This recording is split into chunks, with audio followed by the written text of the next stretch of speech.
All right, we're going to do this again.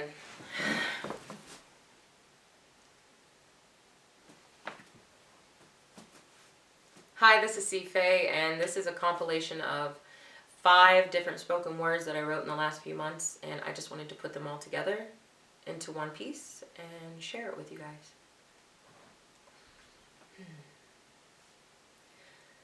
This is called Finally Done.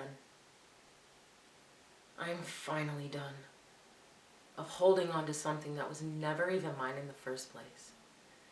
Honestly, I let go a long time ago, but the fantasy refused to leave, so I pushed it to the back of my mind and tried to ignore it long enough to see that you were never really down for me. Loving you was like riding an emotional roller coaster that never stops going up and then down. And just when I think we're pulling into a place of balanced ground, I could feel you pull the lever back again to start the cycle all over again. And here I am again,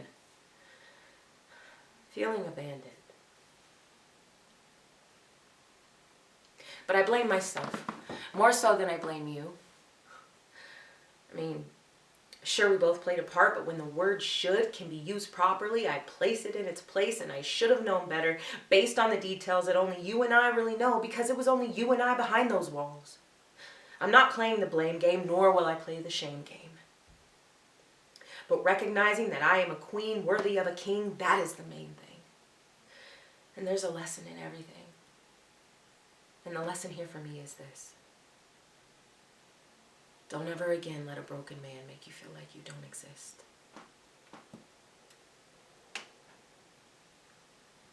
Exist. Addiction has once again attacked and retreated. And there she lies, broke, busted, completely defeated. She's not dead, not yet.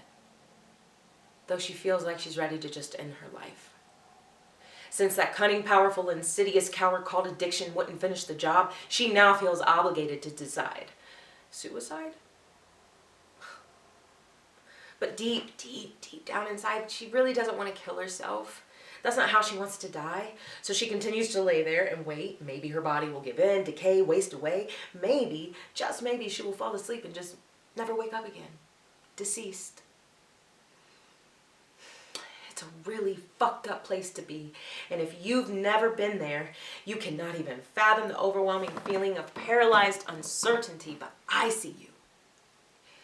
I can feel every ounce of your pain. I know what it's like to feel like your heart is going to burst out of your chest from the panic attacks that haven't stopped in weeks. I know that feeling of being deserted by a willpower that once existed so strong and powerfully running the front line of your existence, and you felt unstoppable, unrockable, unbreakable. These were your real life superpowers, so you thought. Because now you feel like you've lost everything, even your mind. You're completely lost. I know. Your thoughts stirred up and sauced, and what was that thing that Shakespeare said, something about the soul being betossed? You have hit your limit of exhaust, but you are not alone. Because I will sit here with you in the shit.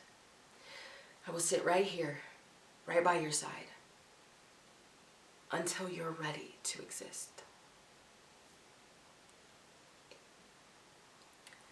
Kintsugi. It's incredibly bizarre how you can go from being so close and connected to a person to no contact whatsoever. An instant disconnect. And oh, how painful it is at first. You don't know what to do, where to go, who to call, who to text. You don't know if your feelings are real or if it's just all in your head. And at first you die a slow and painful death inside. And at the same time you try to hide that your heart is completely broken. Shattered to pieces from the blow. And I know.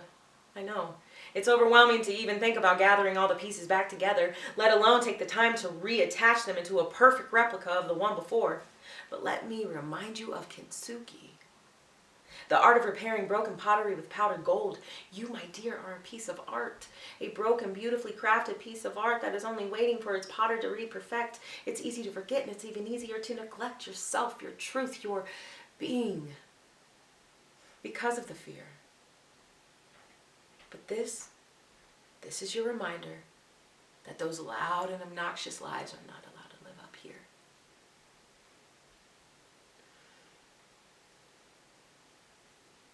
this temple. This feels like something dark is trying to break into my home. Body. This place that you call a temple. A temple? A building devoted to the worship or regarded as a dwelling place of a god or gods or other objects of religious reverence. This body right here is a temple. Okay, God, I hear you. I swear to you, I hear you. But right now this temple is being attacked by an army of, dare I say, demons without being further attacked. I am beyond mad. I work too hard. I stay overloaded with vigilance and weaponry that I've been relying on you to supply. And you see me, right? You see how disciplined I've stayed at keeping this body from being touched by the hands of a fine-ass man who I can't stop fantasizing about the touch of his skin on top of mine. I work overtime, refraining from the sexual desires my womanly body trembles to receive. And instead I stay falling at your feet, soaking them with my tears because I trust you with my cares, and I still end up right back here. This word will not end with a happy, I can see the light and there is hope type of bar. Because right now, as I am writing this, I don't see a whole lot beyond the blinding dark, and I am frustrated, and honestly, I feel like you ain't coming through on your part. Now to him who is able to do immeasurably more, wait, able?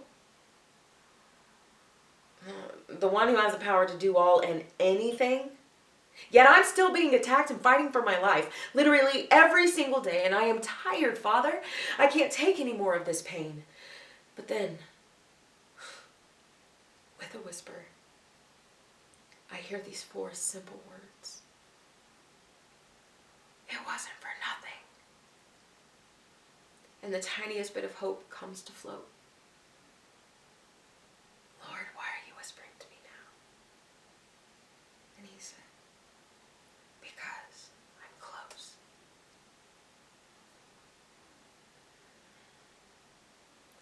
You always stay. So often I start out writing down words that pertain to a person I used to know. Too often I've placed a cowardice man on the throne of my heart. I kept nurturing and feeding his obsession with my flesh until I found myself alone, abandoned, suffering from a heartbroken debt. Too often I forget that you have never left. Even when I don't acknowledge your presence, you still stick around just in case. You know me better than I know myself. You know my weaknesses and my strengths. You were there when I found myself staring at the display of reds and whites. You could see me shaking in panic, and you knew just how hard that decision was going to bite, but you still stayed. You always stay. God, thank you for loving me even while I'm pushing you away.